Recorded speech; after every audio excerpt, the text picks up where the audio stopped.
Hari ini, kami berbesar hati untuk mempersembahkan salah satu daripada khutbah yang penuh persepsi ini, bertajuk Kitab Surangama, 4 ajaran jelas mengenai kesucian, penutup dan mendirikan sebuah tempat untuk kesedaran, bahagian 3 daripada 8, dalam rancangan antara guru dengan anak murid, diberikan dalam bahasa Inggeris pada 24 hari bulan Disember 2018.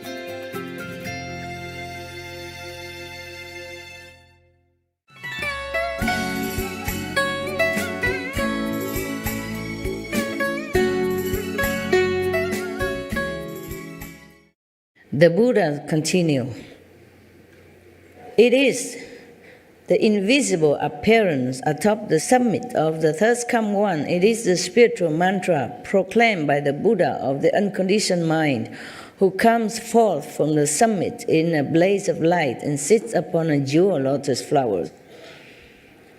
And now he's talking about Ananda's private life, a private connection with Manjusri, with that prostitute who almost corrupted him, and etc., etc.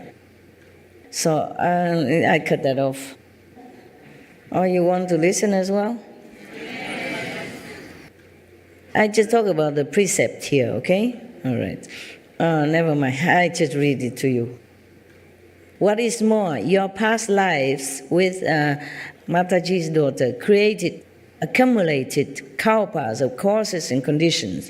Your habits of fondness and emotional love go back not just one life, nor even just one kalpa. Yet, as soon as I proclaimed it, she was free forever from the affection in her heart and accomplished a hardship. There was a prostitute who was very, very infatuated with Ananda, because he looked very handsome, supposed to. And she always tried to seduce him. And one time, Ananda has to go through her area, her house, in order to go for alms. And he has to go to her house to beg for alms. Because the Buddha don't let any monk go to the same place all the time, in order to avoid attachment, and discrimination between the rich and the poor. Yeah. Because Ananda sometime before that, he always went to the poor people to beg for alms, because he think like this he can give merit to the poor, because the poor people need more merit than the rich. Therefore Buddha said, no, you don't do that. You just go every house with the same love, with the same blessing. Yeah, you cannot discriminate and just bless just one type of people. Therefore, that day was Ananda's turn to go to different areas, including the prostitute's house. And this prostitute, she has been waiting for a long time for Ananda. And now the Buddha explained why. They had affinity with each other in kalpas, aeons already, and has always have return and return like this. This life is the same. But after the Buddha has explained all this, she became arhat. She also became a nun, and compete with a nun who is more enlightened, who is faster to get enlightenment. That was like that. It doesn't say here, but just I know that from other sutra. Okay, yeah. There's something maybe that some of you don't know. Yeah. Why are you clapping? Because of the calendar talk? Because of my teaching. Oh, I just copied it from the Buddha. Yeah, because of your teachings, Master. All your information benefits us spiritually and physically in the world. Thank you so much. Thank you. I just have to explain a little bit more so that you know the background of this situation, why the Buddha. Originally, I want to skip it, remember? This is his private thing and all that, but I thought, never mind, I just read it. I thought I would read it, quick, but then I remember this story, and then I begin talking. Habit dies hard. Yeah, I just have to tell you what is what. Okay then, now, so she has accomplished a hardship, this so-called prostitute. That prostitute, the Buddha continued, that prostitute who had no intention of cultivating, before she met Ananda. She always wants to wait for Ananda to trap him. She was imperceptibly aided by that spiritual power and was swiftly certified to the position beyond learning. Oh, she's gone so fast into the spiritual elevation, beyond learning. Means she already too enlightened. These people no need to learn anymore. Yes. Then what about you, sound hearers in the assembly, who seek the most supreme vehicle and are resolved to accomplish Buddhahood? He asked, question mark. For you, it should be as easy as tossing dust into a favorable wind. What then is the problem? The Buddha man looked at the prostitute. She had no intention to practice any spiritual thing, any teaching, nothing.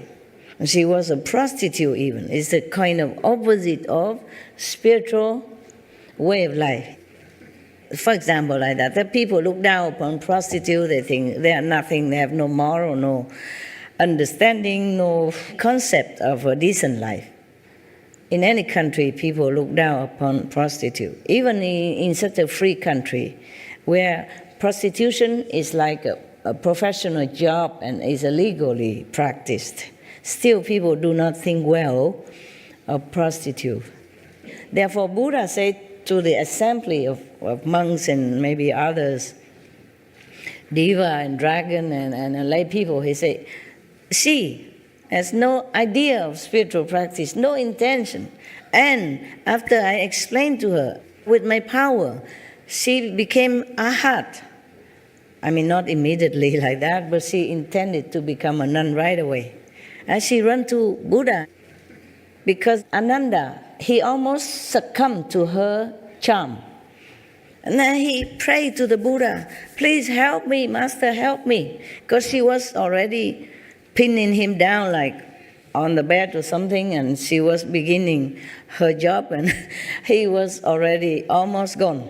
But then he remembered the Buddha, said, please help me, please help me. And then the Buddha used his transformation body or sent somebody. And then Ananda immediately can escape, or awaken, like as if from a dream, and then he ran back to the Buddha. And this Mantaji's daughter, the prostitute, run behind. So she was running after Ananda, and both of them arrived in front of the third come one.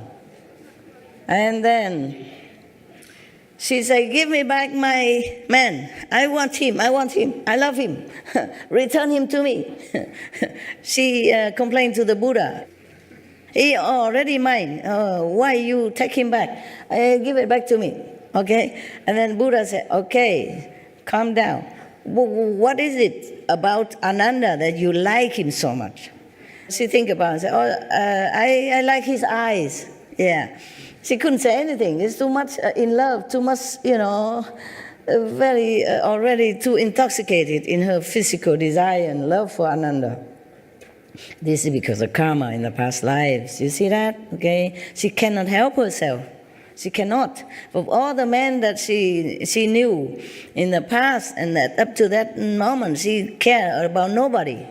Prostitutes, they do business. They don't fall in love, nothing. But only Ananda she likes. And whom she's in love with? A monk. That's the problem. So she said to the Buddha, I love Ananda's eyes. He said, oh no, these eyes, it's full of, ugly things that come out, the white stuff sometimes come out, the tears running down.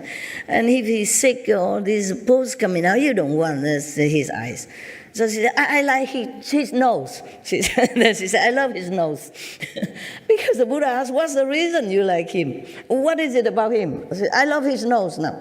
He said, no, you don't want, there's all kind of things that coming out, when he blow the nose, this sticky stuff, ugly, you don't want like that. And then she said, I like his mouth. Then the Buddha also continued to tell her that, oh, no, you don't want. This is all this, phlegm coming out sometime, and then the saliva is full of germs in the earth. No, this is the thing that you should not like. And continue further until she has no more reason to like him. Yeah, the ears and whatever. She said the Buddha just flattened it out for her. Then after a while, then she realizes is this not truly a favorable thing, this kind of physical, sexual love. So, okay, then she asked the Buddha to accept her as a disciple. She awakened, and then to become a nun even. And after that, she became arhat in no time. She competed with Anand to see who is faster become arhat. And she became first before him, supposed to. Yeah. Yeah, all right.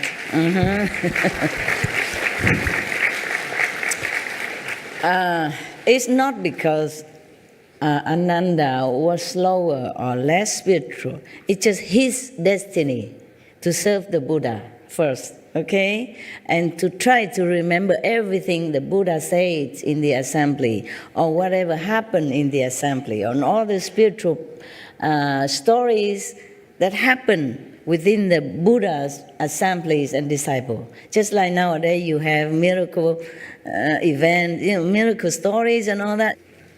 Before there was no record player, so somebody has to write it down or memorize it all. Ananda that was his job. You see, if he became Buddha too quickly, maybe he could not do this, because he will lose his intellectual power, memory, so that he can become more pure, become Buddha. So he has to continue to be so-called a little ignorant until after Buddha passed away. Yeah, after Buddha passed away, he became enlightened immediately and became arhat, okay, and become one of the successors. I was telling you that whatever good for the world, good for other people, then I would do it no matter what. So I'm just new like you here, and I forgot that. I totally halfway forgot. Now I continue that. Buddha, please wait. I come back to you. They have prepared for me a room, on the second floor. More comfortable, of course, with aircon. It was a VIP kind of room. And they put some of the thing I need already there, But when I first came here, immediately I say, I don't stay in any of these rooms. I stay up on the roof. Just put me a tent up there, and I'll be fine. I like it, okay? I like a tent in the open air. And put me a kitchenette there with something in case I need to have sometimes I don't like solid food. I just want to cook a little soup, rice soup or something. So that's what I did. But then they continue working until before we begin our retreat. So I had to put up with the second floor of the room, okay? And then it becomes so comfortable. After you live there for a few days, you have aircon, hot, cold, whenever you want, and ensuite bathroom, toilet, and everything already put there for you, special shampoo, and special conditioner, and good smelling soap. Oh, it's already nice, and bubble bath.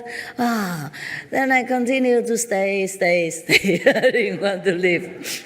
This morning, I forgot, and then I asked the heavens again, okay, I'm too tired to check it out. Tell me, is it still better that I go upstairs? Better for the people, or is it better I continue to stay here, which is comfortable? I didn't ask for it, making an excuse for myself. I didn't ask for people did it for me. You see, I did not ask.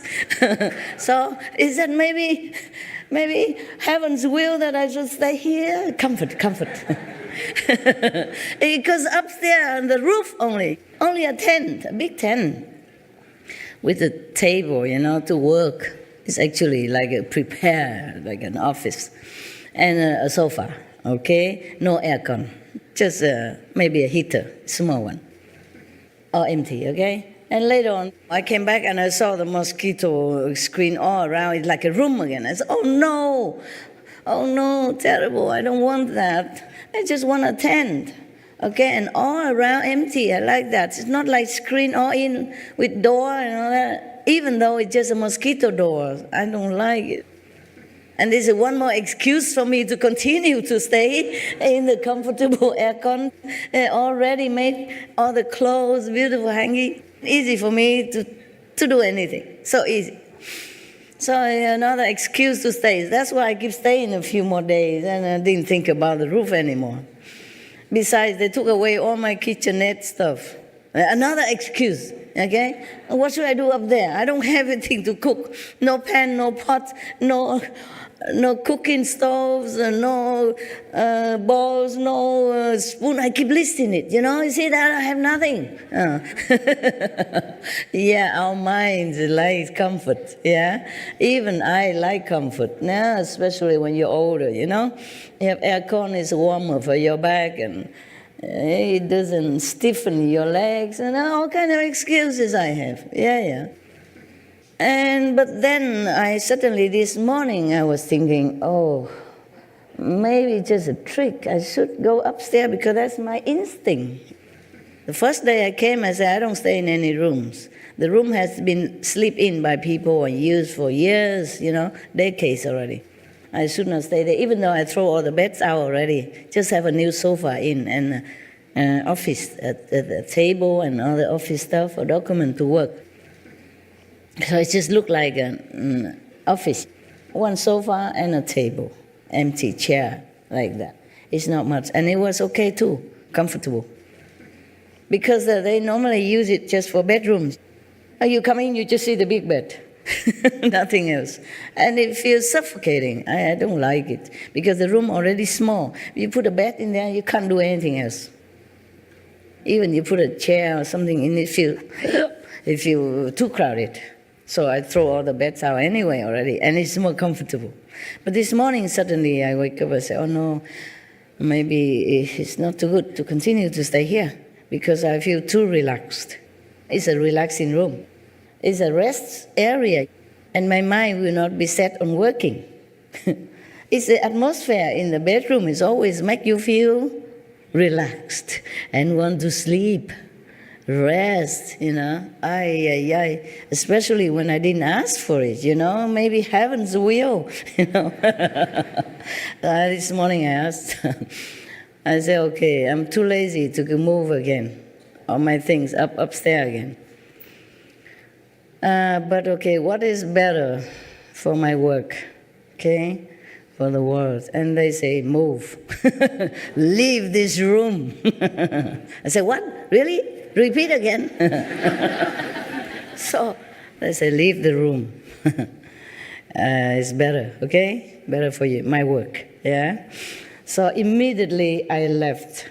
Immediately, at that minute. Yeah, I don't want to further arguing with my mind. I know it is the right thing. It's my first impression anyway, and I wanted to do that. My tent is still up there, okay? And so I move whatever necessary. I couldn't move the whole thing yet because there are clothing. But I moved the symbolic of work, like computer, telephone, bathroom stuff, toothbrush and stuff like that. And a blanket, So that is already a symbol of my new life, a new area. It's all the necessity. And there's some clothes. Yeah, so it's okay. The mind can trick you for comfort. I really felt very comfortable in that room. Often I can't sleep very well, but in that room I sleep so well and I feel peaceful there. That's why I didn't want to leave. I thought it's heaven's will. Blaming it on heaven. It is not true. Sometimes a comfortable place doesn't mean a good place. Okay? You might not have peace at the end. Not peace within yourself only, but peace with other coordinating people. If you stay in one bedroom, for example, and to work from your bedroom, if you have no choice, then you have to. But if you have choice, you should separate your work and your sleeping area. Now, feng shui-wise, it's like that. Because your sleeping area is your sleeping area. And if you work from there, people don't cooperate with you. It's just naturally because you order from your bedroom. Your bedroom is supposed to be your sleeping area, resting area. It's not for working. So at home, if you don't have more room, you have to put aside one corner for working, okay? Yeah, and when you finish work, you just shut that down. And if you can, you put a curtain or something, okay? Put something separate or some plants so that you have more efficiency in your work. There are more of this kind of cooperation between colleagues. Of course, I was too comfortable. I even forgot about feng shui or whatever shui that was. I just feel so good. Sleep well, eat good. Oh, for a long time, for a change. I was really reluctant to leave. Imagine that. Supreme Master and all. Still like the bedroom. All right. But I moved immediately as long as heaven reminds me. For what purpose I was here? It's okay, just a few days. Good excuse. Yeah, take a rest. Okay, forgive me. Weakness of the body and mind. So I'm not always tough as you think, huh? I also love comfort. Yeah. And how you say, security.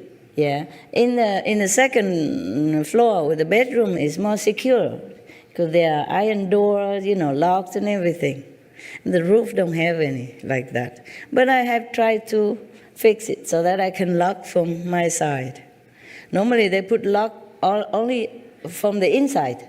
Okay? The roof's supposed to be the outside. So every door is locked from inside. Not on my side, the roof. So this day I moved up and I have tried nail this and that and making some arrangements so that I can lock from my side. Just so that I can feel a little bit psychological safety. I had to do that wherever I go, so that I feel peace of mind. Huh? Good. Now you know my secret, my attachment secret to the bed and comfortable and the aircon. Yeah. Now I have nothing, just a tent. No aircon up there. Yeah. What for you have an aircon? It's all open air anyway. The aircon will not work.